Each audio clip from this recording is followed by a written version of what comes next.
ناظرین، آج کی اس ویڈیو میں ہم خوف الہی پر بیان کریں گے اور اس میں اللہ تعالیٰ سے کس طریقے سے ڈرنا چاہیے اور کیوں ڈرنا چاہیے یہ انشاءاللہ تعالیٰ بیان کریں گے۔ بسم اللہ الرحمن الرحیم۔ ناظرین کرام، السلام علیکم ورحمۃ اللہ تعالیٰ وبرکاتہ۔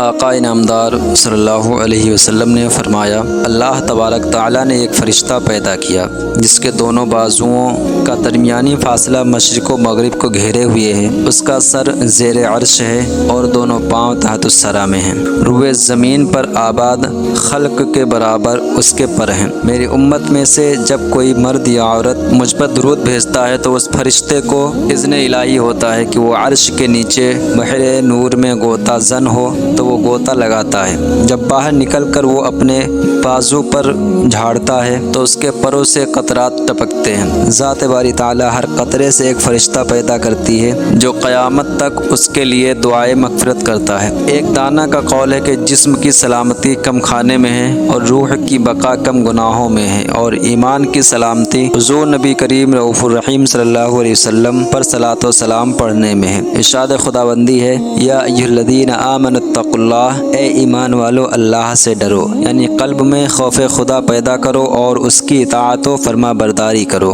وَلْتَنظُرْ نَفْسٌ مَا قَدَّمَتْ لِغَدٍ، اور انسان دیکھے کہ آئندہ کے لیے آگے کیا بھیجا ہے۔ مطلب یہ ہے کہ روز جزا کے لیے کیا عمل کیا ہے۔ مفہوم اس کا یہ ہے کہ صدقہ کرو اور اعمال صالحہ کرو تاکہ مستخیص کے دن ان کا اجر پاؤ اور اپنے رب سے ڈرتے رہو۔ اللہ تعالیٰ تمہاری ہر اچھی اور بری بات کو جانتا ہے۔ قیامت کے دن فرشتے زمین، فلک، روز و شب تمام گواہی دیں گے کہ آدم زاد نے یہ کام بھلائی کا کیا یا برائی کا، اطاعت و تابعداری کی یا نافرمانی، حتیٰ کہ انسان کے اپنے اعضاء بھی اس کے خلاف گواہی دیں گے۔ ایماندار اور متقی و پرہیزگار انسان کے حق میں زمین گواہی دے گی، چنانچہ زمین یوں کہے گی، اس انسان نے میری پیٹھ پر نماز پڑھی، روزہ رکھا، حج کیا، جہاد کیا۔ یہ سن کر زاہد و متقی شخص شادہ و فرحہ ہوگا، یعنی خوش ہوگا، اور کافر و نافرمان کے خلاف زمین گواہی دیتے ہوئے یوں کہے گی، اس نے میری پیٹھ پر شرک کیا،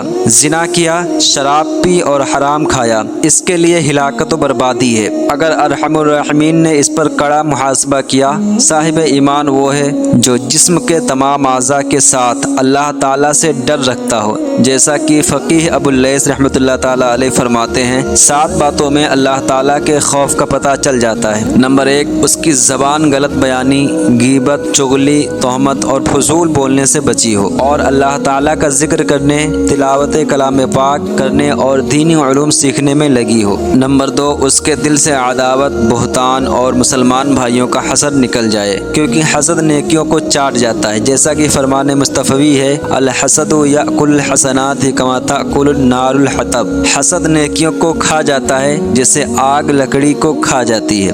جاننا چاہیے کہ حسد دل کی رذیل ترین بیماریوں میں سے ایک بیماری ہے اور دل کی بیماریوں کا علاج صرف علم و عمل سے ہی ہو سکتا ہے۔ نمبر 3، اس کی نظر حرام کھانے پینے سے اور حرام لباس وغیرہ سے محفوظ رہے اور دنیا کی طرف لالچ کی نظر سے نہ دیکھے، بلکہ صرف عبرت پکڑنے کے لیے اس کی طرف دیکھے، اور حرام پر تو کبھی اس کی نگاہ بھی نہ پڑے، جیسا کہ نبی کریم صلی اللہ علیہ وسلم نے ارشاد فرمایا، جس نے اپنی آنکھ حرام سے بھری، اللہ تعالیٰ روز قیامت اس کی آنکھ کو آگ سے بھر دے گا۔ نمبر 4، اس کے پیٹ میں حرام غذا نہ جائے، یہ گناہ کبیرہ ہے۔ حضور نبی کریم صلی اللہ علیہ وسلم نے ارشاد فرمایا، بنی آدم کے پیٹ میں جب حرام کا لقمہ پڑا تو زمین و آسمان کا ہر فرشتہ اس پر لعنت کرے گا جب تک کہ وہ لقمہ اس کے پیٹ میں رہے گا، اور اگر اسی حالت میں مرے گا تو اس کا ٹھکانہ جہنم ہوگا۔ نمبر 5، جانب حرام دست دراز نہ کرے، بلکہ حتی المقدور اس کا ہاتھ اطاعت الہی کی طرف بڑھے۔ حضرت کعب الاحبار رضی اللہ تعالیٰ عنہ سے روایت ہے کہ اللہ تعالیٰ نے سبز موتی زبرجد کا محل پیدا فرمایا،